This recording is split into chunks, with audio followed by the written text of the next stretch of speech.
biologique, culture, sentiment. Une réponse sur la suite.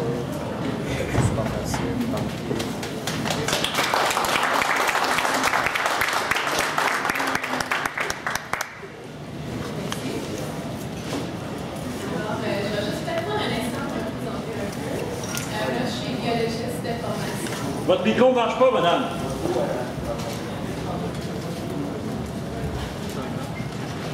Est-ce que vous m'entendez maintenant? Ah, oui, c'est mieux. Oui, c'est bon. Alors, je vais me présenter brièvement. Moi, je suis biologiste de formation. J'ai travaillé pour ma recherche de doctorat au Maroc à étudier les variétés d'orge traditionnelles et leur adaptation au climat. Et aussi, j'ai pris beaucoup de temps à regarder l'évolution des plantes qu'on cultive. En ce moment, je travaille pour USC Canada, qui est un organisme à but non lucratif qui appuie la conservation des semences et la diversité génétique à travers le monde. Et moi, je travaille pour le programme canadien, qui est l'initiative de la famille Pauta sur la sécurité des semences au Canada. Alors aujourd'hui, je vais vous parler de trois choses qui sont toutes interconnectées. C'est les origines et la diversité des plantes cultivées, les sources de germoplasme. Germoplasme, on entend juste la génétique, la diversité des semences. Et je vais présenter aussi brièvement une étude de cas. C'est un essai pariétal de légumes-feuilles où j'ai vraiment essayé d'aller chercher la diversité qui est un peu perdue, un peu cachée, et de la ramener sur les fermes maraîchères au Canada. Et puis, je vais aussi juste dire que j'ai traduit mes diapositives de l'anglais. Il y a certaines figures qui seront encore en anglais, mais je vais les expliquer en français. Donc, veuillez m'excuser quelques petites fautes de français qui ont été faites rapidement. Alors, l'origine de l'agriculture. Les humains modernes, nos Homo sapiens, ça fait 200 000 ans qu'on est sur la Terre, mais ça fait seulement 12 000 ans qu'on fait l'agriculture, qu'on cultive des plantes, qu'on conserve des semences. Alors, ça veut dire que c'est un événement qui est très récent dans notre histoire, mais qui a transformé toute notre physiologie, notre mode, notre culture, notre civilisation, toute notre vie en entier et la planète aussi. Un exemple très typique, une des plus vieilles plantes domestiques, c'est l'orge. Alors, ici à la gauche, on voit l'orge sauvage, qui a deux rangs, qui a des semences beaucoup plus, des graines plus petites, et qui, bon, on ne le voit pas dans la photo, mais les semences vont être venues, vont tomber. Une fois qu'ils sont matures, ils vont tomber de la plante pour propager la plante finalement. Alors, l'orge domestique, qui a été sélectionnée par les humains, on voit qu'il y a des semences qui sont plus grandes, parce que c'est la partie qu'on va vouloir récolter et manger. On voit dans ce cas-ci qu'il y a 6 rangs de graines autour au lieu de juste 2. Puis, ce qui est peut-être le plus important dans tout ça, c'est que les semences, même quand elles sont matures, vont être retenues sur la plante. Alors, ça veut dire que ça va être facile d'aller récolter toute une récolte d'orge à la fin de la saison, parce qu'ils ne vont pas tomber à terre. Et ici, on voit, pardonnez, j'aime beaucoup l'orge, parce que j'ai travaillé longtemps avec. Mais ici, on peut voir qu'à travers, ce que j'aimerais montrer ici, c'est que l'histoire d'une plante domestique, c'est pas juste un événement où ça passe d'une plante sauvage à une plante domestique, c'est quelque chose qui continue sur des milliers d'années de temps.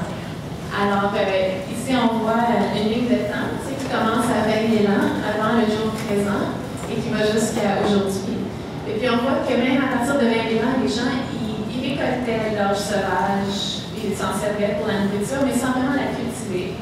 Puis là, autour de peut-être 10 000, 11 000 ans avant le temps présent, on commence à voir dans les fouilles archéologiques qu'il y a vraiment des graines d'orge plus larges qui vont rester collées à la plante. On voit vraiment des signes que les humains ont sélectionné cette plante pour leurs propres besoins et pour l'agriculture.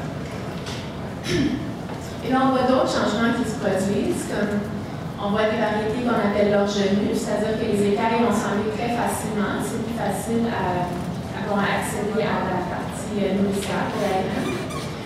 Et ça c'est environ il y a 8 000 ans. Et on voit que, à travers le temps, ces variétés-là vont bouger. Alors, l'origine de l'orge, c'est dans les croissants fertiles, dans le Moyen-Orient. Puis ensuite, ça s'en va en Europe, en Scandinavie, en Égypte. Et même dans les jours présents, on voit des grands changements dans l'orge. Alors, on a une sélection pour des variétés plus courtes, qui vont donner moins de paille, des sélections pour des variétés résistantes à certaines maladies. Et c'est ce qu'on appelle les changements de la révolution verte. Et ça continue encore. Alors, les humains vont toujours changer les plantes avec la culture qui change. Et c'est très normal. Une autre histoire que j'aimerais vous montrer, c'est l'histoire de l'aubergine asiatique, qu'on appelle sur la nomme Melongena. Et ça, c'est une plante qui est très intéressante parce que ça fait 5000 ans qu'on l'utilise, au moins, peut-être plus. Mais aux origines, c'est une plante qui ressemblait à la photo qu'on voit ici en haut. Vous voyez comme un petit fruit vert et très épineux. Ça n'a pas l'air du tout d'une aubergine comme on la connaît aujourd'hui. Ça n'a pas l'air très comestible. Et puis effectivement, ça ne l'était pas. Et c'était utilisé au début, pas comme une alimentation, mais comme un médicament. Alors on prenait les semences et on les fumait pour guérir les maux de tête. Et puis on faisait une extraction. C'est une plante qui était très amère, qui avait beaucoup de tanins dedans. On prenait les tanins pour travailler le cuir, pour la conserver. Et c'est comme en développant une familiarité avec cette plante-là qu'éventuellement les gens ont commencé à peut-être trouver certaines formes de plantes qui étaient avec plus comestibles, qu'il y a eu vraiment une sélection pour des variétés qu'on peut manger. Et là, on voit comme plusieurs photos. Toutes les autres photos qu'on voit, c'est des variétés comestibles, mais on voit qu'il y a une grande diversité. Les personnes qui ont sélectionné des formes longues et effilées, des formes rondes, des couleurs différentes. Puis ils vont tous aussi avoir des textures différentes, des saveurs différentes qui vont se prêter à différents besoins, que ce soit culinaire, que ce soit de culture, de besoins agronomiques. Et on voit même que des gens, ce processus-là, il a eu lieu 2 fois. Alors, il y avait des personnes en Inde et des personnes dans le sud de la Chine qui avaient chacun pris cette plante-là, transformée dans une version domestique, et ensuite qui l'ont, pendant leur voyage, leurs échanges avec d'autres cultures, qui l'ont amené partout au Japon, en Asie du Sud-Est, dans le Pacifique, éventuellement aussi en Europe, à l'Amérique du Nord, partout. Alors c'est quelque chose de très dynamique. Une autre histoire que j'aime beaucoup, c'est l'olivier, Olea europea. Et ça aussi, les gens s'en servent depuis au moins 6500 ans. Elle est domestique depuis 5000 ans. Mais au début, c'est dans le bassin de la Méditerranée et on s'en servait pas du tout pour, comme on ne mangeait pas le fruit, parce que le fruit, ça prend un certain traitement avant de pouvoir le manger. On ne peut pas juste le cueillir Alors au début, c'était très valorisé comme un bois de chauffage, vu que le bois de vie contient de l'huile. C'est un bois qui va brûler, même si il est un peu mouillé.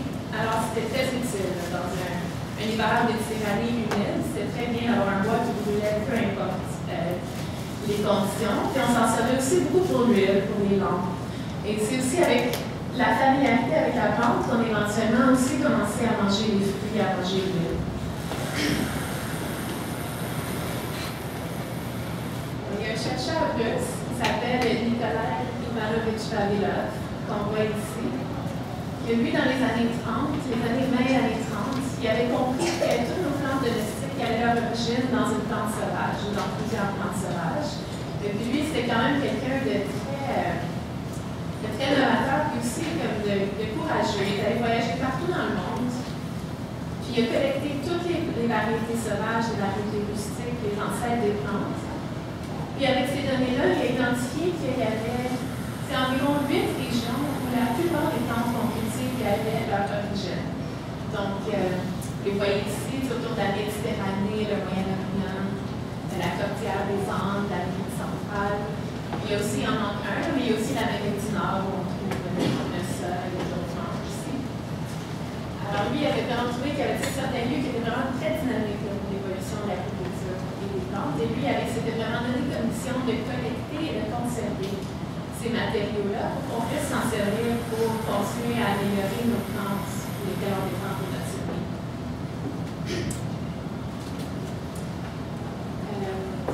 Moi, avec des collègues, on a voulu étudier un peu plus en détail, mais c'est quoi, si on regarde beaucoup de plantes domestiques, c'est quoi les thèmes communs, qu'est-ce qu'on trouve en général? Puis on a regardé sur 200 plantes domestiques, c'est par rapport au cycle de vie, en quoi elles se ressemblent. Alors, cycle de vie, ça veut dire des plantes qui sont annuelles, qui produisent des semences à chaque année, bisannuelles, alors qui produisent des semences après 2 ans, ou bien vivaces, c'est-à-dire des arbres qui vont vivre plusieurs années. Et puis, on a trouvé, alors, le statuaire est en parenthèse, bien sûr, mais ce qu'on trouve, c'est qu'à partir de 10 000 ans, on commence à voir des plantes qui sont domestiquées, et qu'en premier, on voit vraiment que c'est surtout des annuelles, ce qui est logique, parce qu'elles sont plus faciles à travailler, on a des semences immédiates. Et là, plus tard, on va plus. On va voir des petits annuels, puis aussi des arbres qui sont domestiqués. Les arbres, ça va être beaucoup plus tard. Puis c'est comme, mettons, de 5000 à 3000 ans. Avant le jour présent, il y a plus d'arbres domestiques qui apparaissent. Et on parle plus nécessairement autour d'il y a 2000 ans. Et ça, on pense que c'est parce que les gens ont découvert la technologie de faire la propagation, le greffage. Alors, de prendre la branche d'un arbre et de greffer sur la racine d'un autre pour vraiment avoir des variétés qui sont meilleures, plus performantes. Et les annuels, on trouve que c'est beaucoup dans l'âge de l'Empire romain, autour de la bassin méditerranéen. Ici, on parle du syndrome de domestication, c'est-à-dire tous les changements qu'une plante va subir, disons, pour passer d'une variété sauvage à une variété domestique.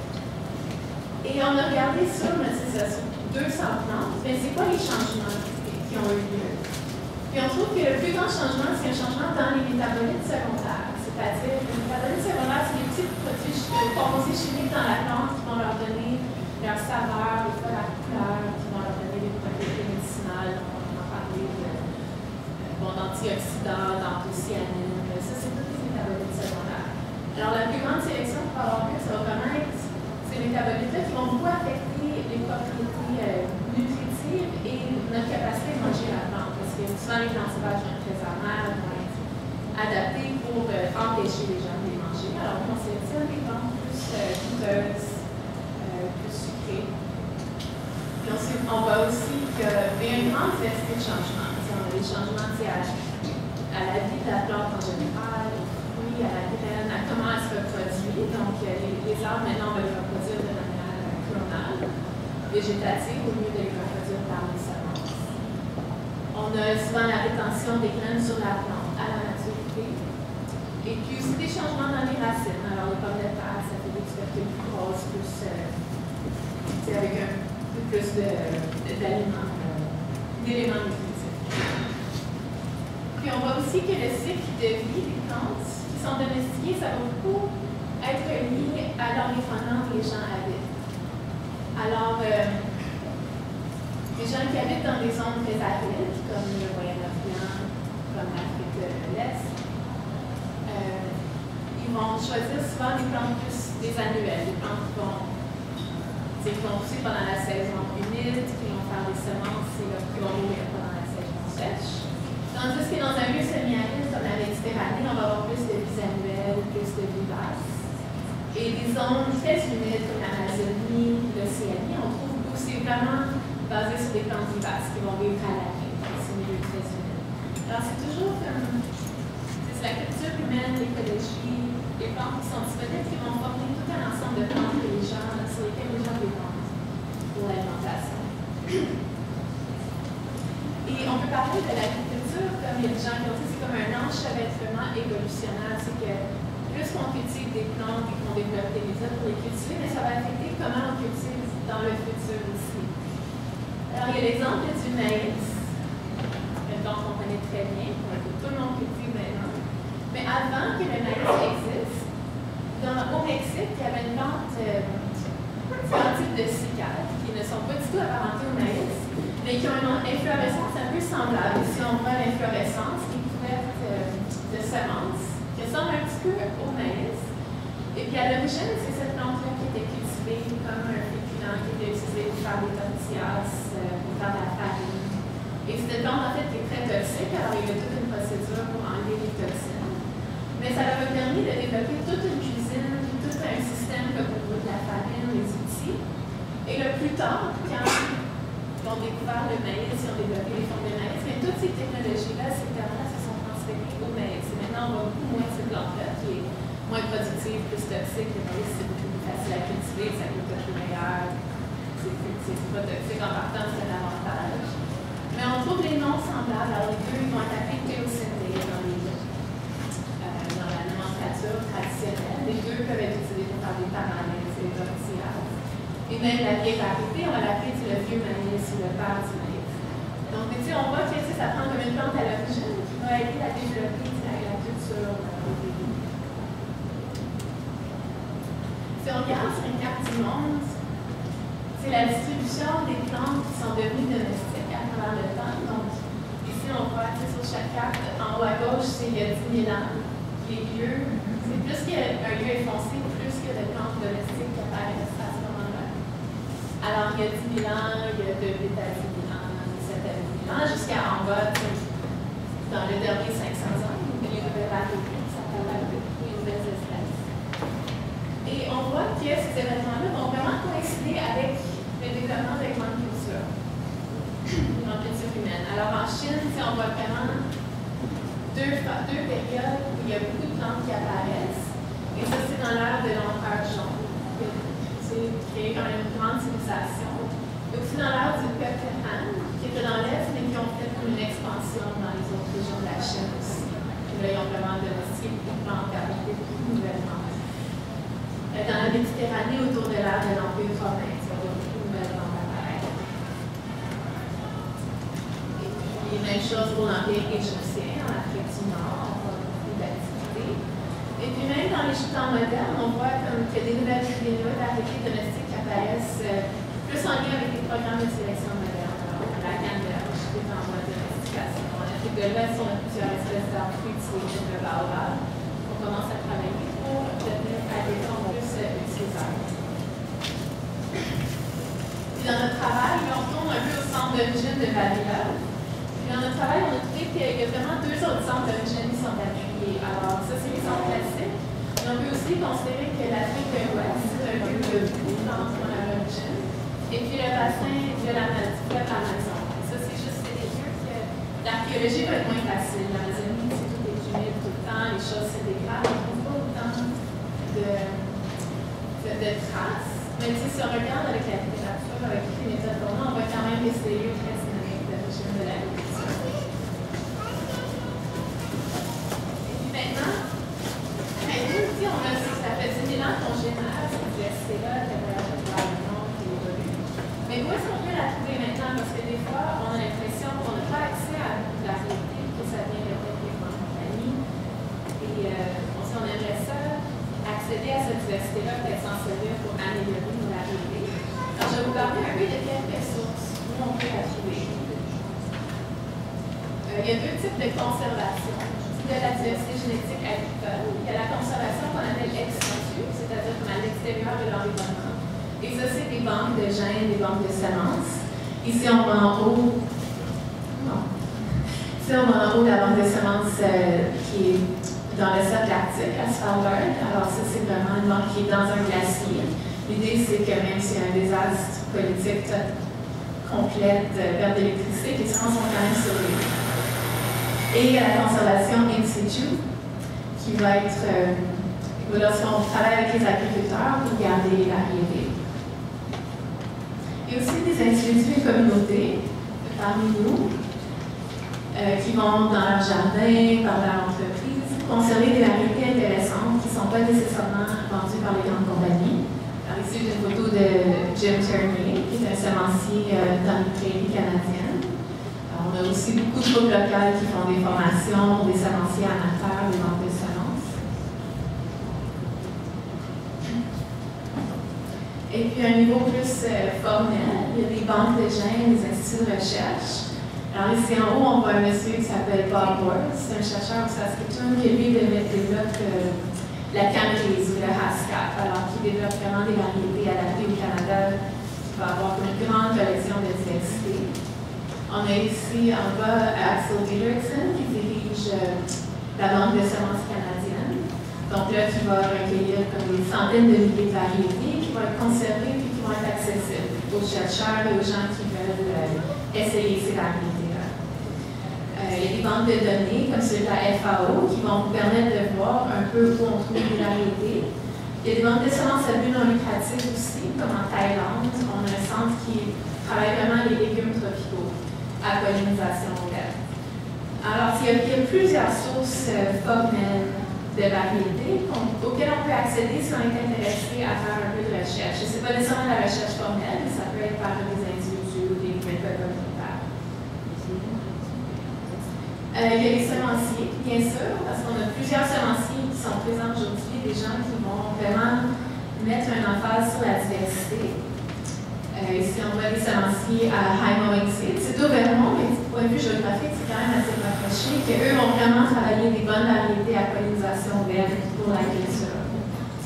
Et que les semenciers, ce qui est intéressant, c'est qu'ils vont quand même avoir une plus grande quantité et un bon contrôle de qualité. Donc, si on prend le temps de regarder tous les semenciers qui existent, on peut trouver des choses quand même hors de l'ordinaire. Et puis, il y a aussi les espèces apparentées sauvages. Ça, c'est plus dans la recherche un peu plus pure. Mais il faut savoir que pour chaque plante domestique qui existe, il y a bof de 1 à 2 à quelques dizaines de variétés sauvages, d'espèces sauvages qui sont très apparentées, qui ont peut-être des caractères intéressants. Alors, c'est souvent des sources de bonne résistance aux insectes, aux maladies, de tolérance aux conditions extrêmes comme la sécheresse, la chaleur. Et c'est une ressource très importante. On peut voir que juste aux États-Unis, il y a 4600 espèces de plantes sauvages apparentées aux plantes de culture. Ça inclut le framboisier, la courge, le rhododendron. C'est beaucoup de plantes quand même importantes. Mais plusieurs sont en danger par la perte d'habitat et le changement climatique. Alors ça prend vraiment des efforts formels pour les égaler. Et puis, la dernière partie de ma présentation, ça démontre juste un exemple où moi, j'étais allée chercher cette diversité-là et je l'ai plantée sur des fermes canadiennes avec des producteurs pour l'évaluer.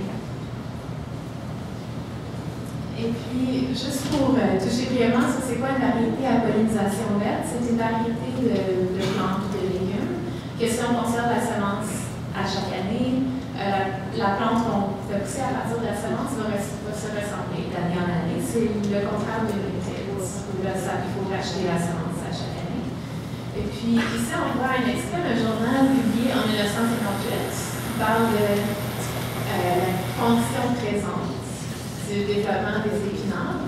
Et puis, bon, en traduction un peu, qui dit que, bon, la phrase qui m'a intéressée, c'est que bien que dans les années 30, les Allemands ont développé les techniques de sélection de variétés d'épinards hybrides, ce type de sélection n'a que récemment suscité beaucoup d'intérêt.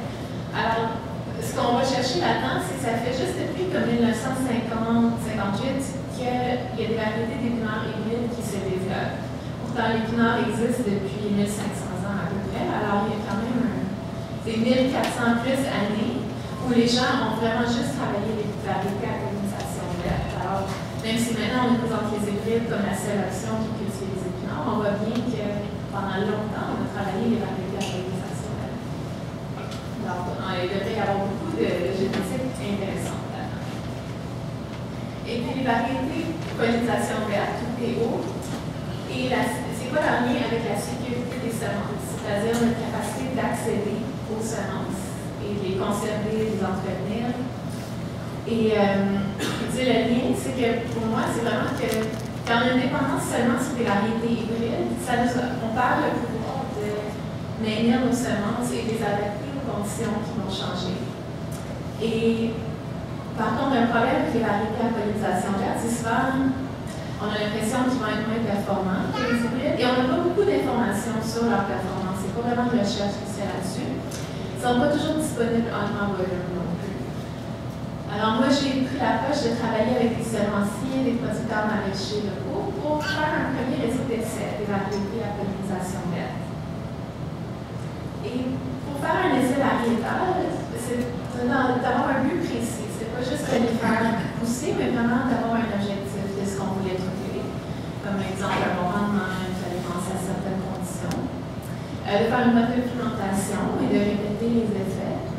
Et de regarder vraiment le potentiel pour une production maraîchère commerciale, genre un panier ASC, plutôt qu'une production dans un jardin personnel. Alors, on a travaillé en consultation avec les producteurs pour déterminer avec quelle espèce travailler. Puis eux, ils avaient vraiment trouvé que les épinards et les choux chinois, c'était les espèces les plus intéressantes. Et pour les buts, l'épinard, ils voulaient ces bonnes productions de feuilles qui puissent récolter 3 ou 4 fois avant que la plante monte en graines. Et puis, les choux chinois, c'est bon, des têtes larges et uniformes, aussi d'éviter que ça monte en graines trop vite. Et bien sûr, là-dedans, c'est un bon goût, une belle apparence, résistance aux maladies des insectes. Pour les sources de semences, on en a pris certains dans des banques de gènes, donc au Canada, aux États-Unis et en Thaïlande.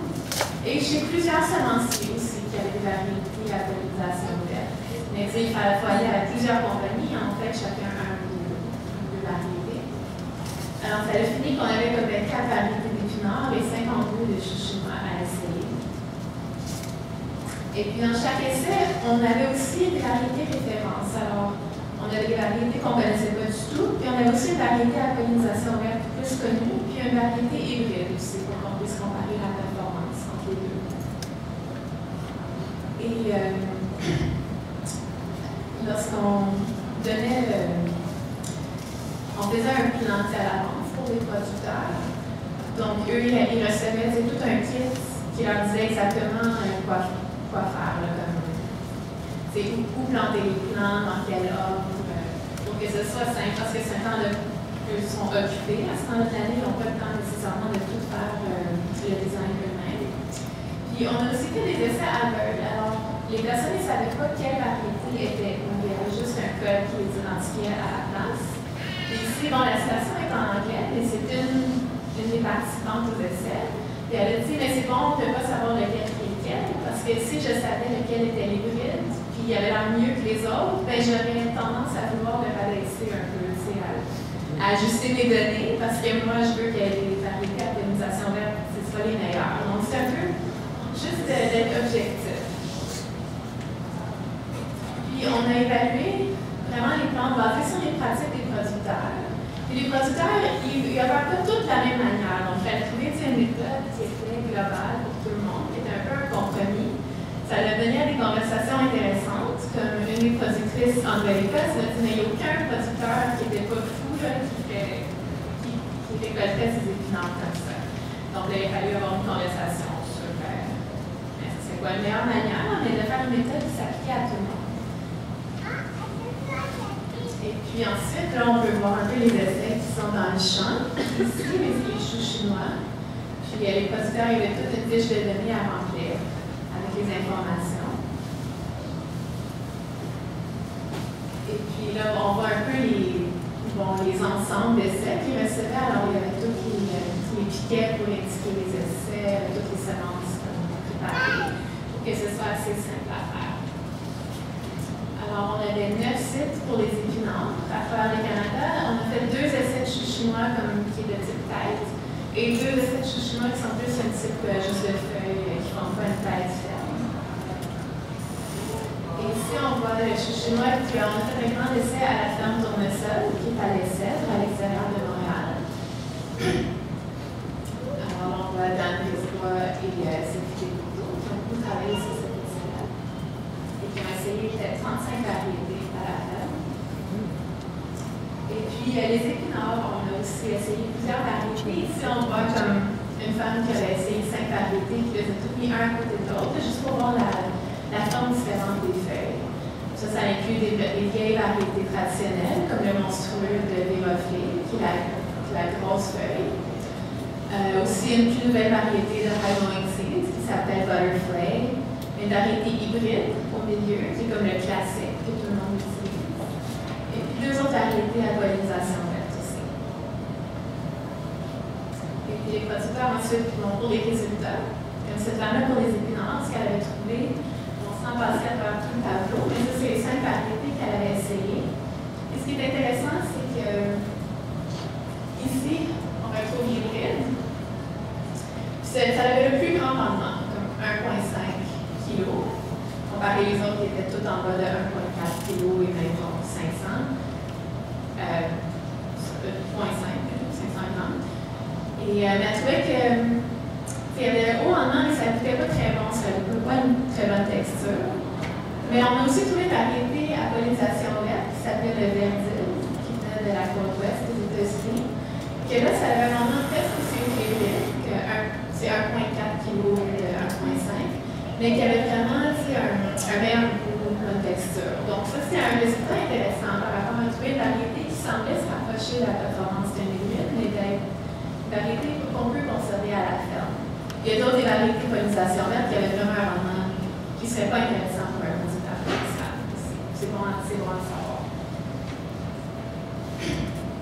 Le chou chinois, on a trouvé que par rapport à ses former une bonne tête solide, si la variété hybride qu'on a en haut est quand même un peu meilleure, mais qu'on a des variétés à pollinisation verte qui se rapprochent aussi, qui vont être quand même très belles. Puis on a même trouvé des variétés qui sont un peu inusitées, comme à la gauche, c'est une vieille variété chinoise qui s'appelle juste le bon chou. Puis je l'avais pris un peu au hasard parce que j'avais trouvé le nom juste un peu drôle. Puis finalement, c'est une variété qui était comme en forme, il y avait comme une couronne de feuilles jaunes dépassées en haut, qui était très belle, très unique. Donc on a décidé qu'on va continuer à cultiver cette variété-là, à essayer de ramener la semence, de voir si on peut travailler avec un peu. Et puis, c'est ça. Donc, cette année, on va relancer le réseau pour peut-être continuer un peu l'essai des épinards, mais on veut vraiment mettre une emphase sur travailler un peu plus avec toutes les variétés de chou chinois intéressantes qu'on a trouvées, d'essayer de produire plus de semences, peut-être les améliorer un peu plus à nos conditions. Et ça a vraiment été une expérience qui était fun pour moi, puis aussi pour le réseau de personnes, de pouvoir juste faire un peu d'expérimentation avec des variétés qu'on ne retrouve pas facilement.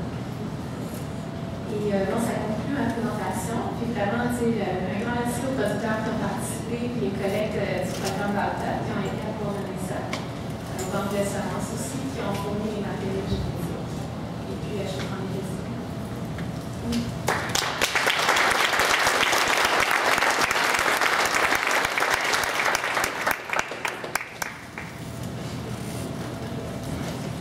Quand on produit comme ça plusieurs variétés d'une même plante, j'imagine que ça prend une certaine distance entre elles pour le cloisonnement. Ben, tout ça, c'est l'étape suivante. Une fois qu'ils font des graines, c'est là qu'il faut être vigilant. Oui, alors la question, c'était juste si on produit plusieurs variétés, un côté de l'autre, est-ce qu'il va y avoir des croisements entre eux? Et puis la réponse, c'est que oui, effectivement. Mais qu'elle utilise, c'était que, justement, ça c'était un essai préliminaire. Alors, on regardait vraiment juste pour la production de feuilles. Et puis, pour les variétés qui nous intéressent cette année, travailler les semences, effectivement, on va devoir les isoler des autres variétés. Donc, pas les distances nécessaires quand tu fais ça, plusieurs variétés. Mais c'est assez bien. Oui, mais les distances, ça va varier avec chaque plante, avec chaque espèce. Sur notre site web, on a comme une feuille qui va dire toutes les distances. Pour les épinards et les choux, c'est quand même assez grand, c'est plusieurs centaines de mètres, j'ai l'impression. Il y a d'autres plantes que, mettons, les haricots, là, ça va être peut-être 6 mètres, ça se fait là, dans un jardin. Ça dépend vraiment de comment la plante elle se reproduit, son pollen il voyage sur le vent ou il est propagé par les insectes, ou c'est vraiment qu'une plante va plus avoir tendance à sauter et féconder.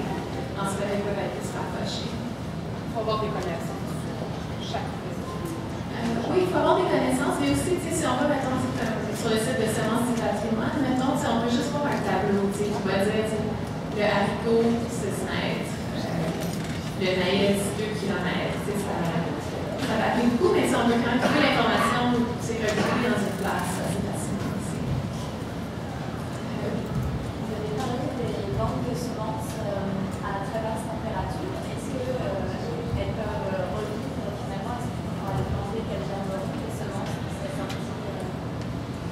Alors la question, c'est les banques de semences qui sont faites à très basse température. Est-ce que ces semences-là vont devenir viables? Est-ce qu'ils vont pouvoir vivre? La réponse est oui. Puis ils vont avoir des protocoles. Il y a certaines semences qu'on ne pourra pas faire ça. Et d'habitude, on va garder à moins 20, ils vont pouvoir revivre. Mais il faut, mettons, avoir un protocole que, mettons, à chaque 20 ans, on va sortir la semence, les régénérer et ensuite reconserver les semences. Alors, ils ne peuvent pas vivre indéfiniment à basse température. Et c'est sûr que dans une banque de semences avec le temps, ils sont peut-être moins vigoureux qu'une semence qu'on garde à la ferme, qu'on fait cultiver à chaque année, puis est-ce qu'on fait vraiment une sélection pour les meilleurs et ainsi de suite. La banque de semences, ils n'ont pas vraiment le temps de faire ça. Ils vont juste tout régénérer, tout récolter, et ça finit là, ils ne vont pas sélectionner les meilleurs. Oui. Ça fait longtemps que je me demande ça. Là, vous avez réussi à trouver des semences d'épinards qui ne sont pas productives. Comment ça se fait que du monde? Comment ça se fait que ça est disponible? Ça veut dire qu'il y a des gens qui sont intéressés dans ces variétés-là et ils continuent à les faire. OK, la question, c'est pourquoi est-ce que les gens seraient intéressés par des variétés pas productives? C'est pourquoi est-ce qu'ils existent encore? Je dirais qu'il y a plusieurs réponses à ça. Des fois, je dirais que les producteurs maraîchers en général, ils ne cultivent pas ces variétés-là, parce qu'eux ont besoin de rendement. Des fois, quand on a un jardin personnel, il y a d'autres choses que le rendement qui vont nous intéresser.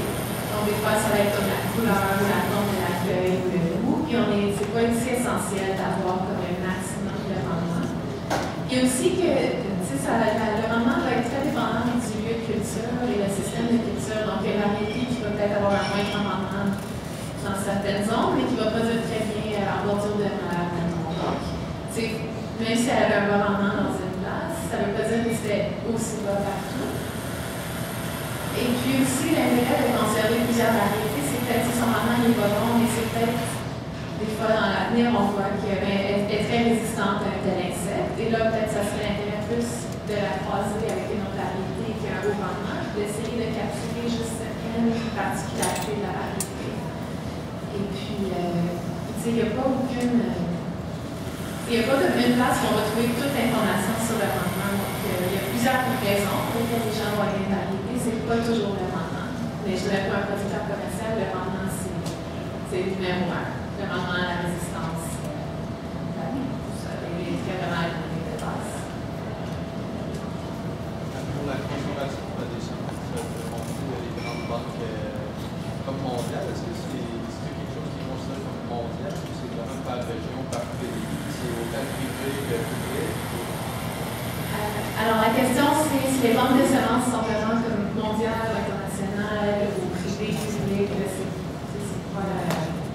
pas la structure. Je dirais qu'il y a plusieurs niveaux. Puis il y en a qui sont vraiment plus. Il n'y a pas une banque de semences mondiale, mais il y a un réseau qui s'appelle en anglais Consultative Group on International Agricultural Research. Puis eux, ils vont avoir plusieurs grandes banques de semences, dont un va être le riz, un autre va être les pommes de terre, un autre va être l'orge et les graminées. Puis tu sais, tout ensemble, ça fait un réseau qui va être un peu mondial, qui va couvrir la plupart des grandes cultures mondiales. Puis ils vont tous être réseautés entre eux. Ils vont s'échanger un peu. Alors, il n'y a aucune banque de semences qui va avoir comme le seul échantillon d'une semence. Il va toujours y avoir comme un échantillon à une autre place, au cas où il y aurait un accident, un désastre. Alors, en Syrie, récemment, la banque de semences a dû être fermée. Alors, les semences ont été envoyées ailleurs.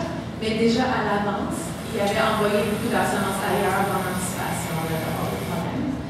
Il y a aussi des instituts nationaux, comme au Canada, aux États-Unis. Puis, il y en a aussi à but non lucratif communautaire. Il y a vraiment de tous les niveaux. Mais il y a quand même un système qui est plus global aussi. Oui. Je me demandais, tu as parlé de plusieurs sortes d'épinards qui sortaient du lot. Est-ce que c'est possible d'avoir accès à ces variétés-là, comme la ferme Tournesol, est-ce qu'ils les offrent, ces variétés d'épinards-là? La ferme Tournesol, elle les offre pas nécessairement toutes. Je crois qu'ils ont peut-être le Bloomsdale, qui est la variété un peu classique.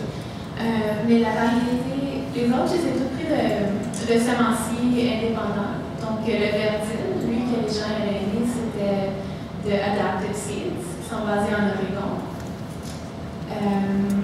Butterfly, ça venait du Vermont, de High Morning Seeds. Et puis, le monstrueux de Vivoflé, ça venait de West Coast Seeds. Ça, c'est une vieille variété française à l'origine. Alors, ces variétés qui sont disponibles commercialement venaient de plusieurs sources.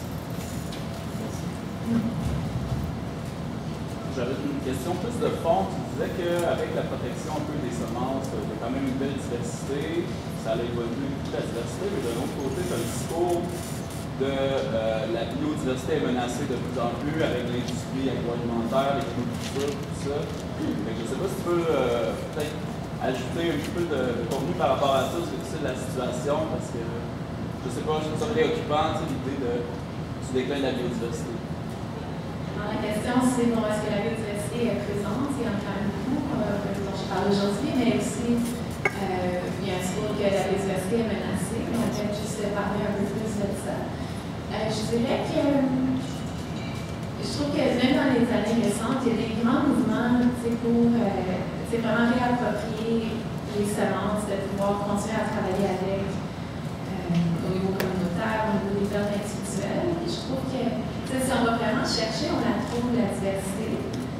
mais en même temps, à un niveau plus de l'agriculture à plus grande échelle, c'est sûr que l'offre de semences, ça va être vraiment des variétés hybrides et qui sont la propriété exclusive d'une compagnie. Donc, on ne peut pas les reproduire, on ne connaît même pas qu'est-ce qui est à l'origine. Qu'eux, ils ont fait une grande diversité de génétique, sauf qu'on n'a pas accès à cette diversité-là.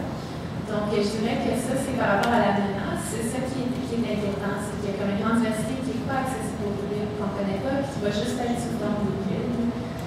Mais en même temps que la diversité, elle est toute à plus petite échelle. Puis moi, ce que j'aimerais voir, et sur lequel on travaille, c'est vraiment d'appuyer ces efforts-là pour rendre cette diversité-là plus accessible à plus de personnes, puis de valoriser la recherche publique dans le développement de la variété. Parce qu'au Canada, de plus en plus, on va arrêter les programmes de sélection publique pour fier plus sur le secteur privé, développer des nouvelles variétés. Et puis ça, c'est quelque chose qui fait qu'avec le temps, on n'a pas d'accès public aux semences parce qu'on n'investit pas dedans en tant que société. Donc, nous, comme un projet comme nous, ce qu'on essaie de faire, c'est d'appuyer un peu le mouvement des semences à pollinisation verte. Pas pour dire que les hybrides sont terribles, qu'on ne va pas s'en servir, que tous les semenciers sont là. C'est pas ça, c'est juste d'essayer de maintenir aussi l'alternative, puis aussi de maintenir un processus. Ça fait 10 000 ans que les semences sont maintenues par les personnes, par les producteurs qui voyagent. C'est un monde très libre, très fluide. C'est d'essayer de maintenir un peu cette fluidité-là, faire en sorte que ce n'est pas les semences qui sont juste sélectionnées dans une classe pour les besoins les plus gros agriculteurs en Californie, mettons, dans les prairies. Alors, je dirais qu'il y a les deux, il y a des menaces, il y a des choses positives, mais que nous, on veut appuyer le maintien et la génération de la diversité.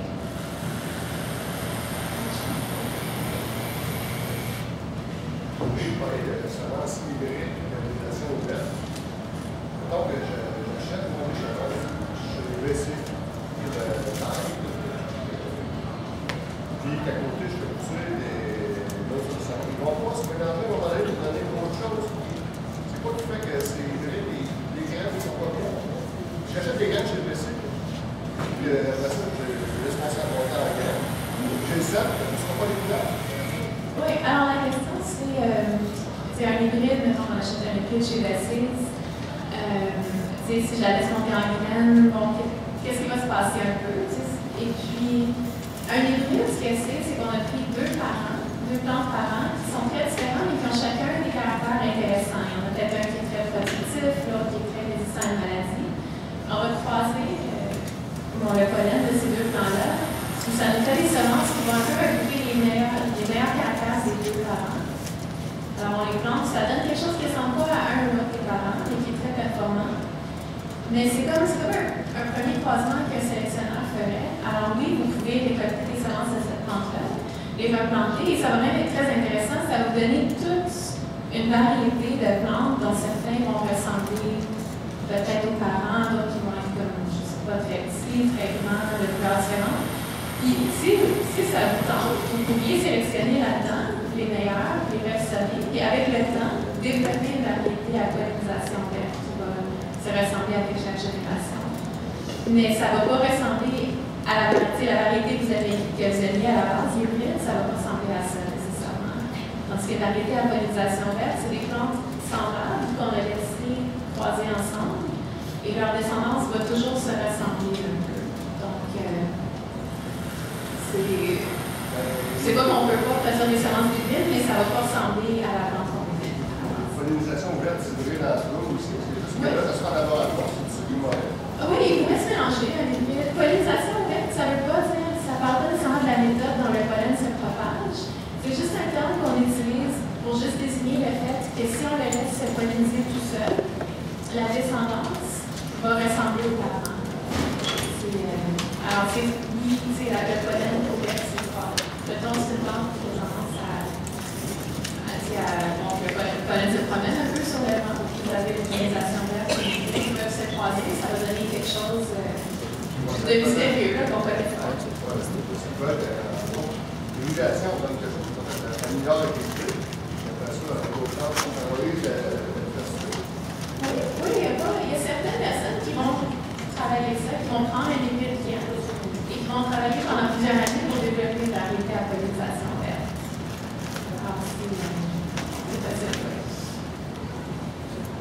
développe seulement des variétés à pollinisation ouverte, ça ne mènerait pas justement à cette restriction de biodiversité-là que la plante, en se propageant, elle propage des plantes qui sont très ressemblables. Tandis qu'un hybride, quand il se reproduit, il propage la biodiversité. Alors, la question, si on fait juste des variétés à pollinisation verte, c'est comme une restriction sur la biodiversité comparée à un hybride qui va avoir cette biodiversité. Je dirais en premier lieu que moi, je ne pense pas que c'est possible ou utile de faire juste des variétés à pollinisation verte. Les hybrides ont certaines très bonnes qualités qui sont d'étiquettes qu'il y a justement une diversité. Il y a deux parents très différents. Alors, il n'y a pas de problème.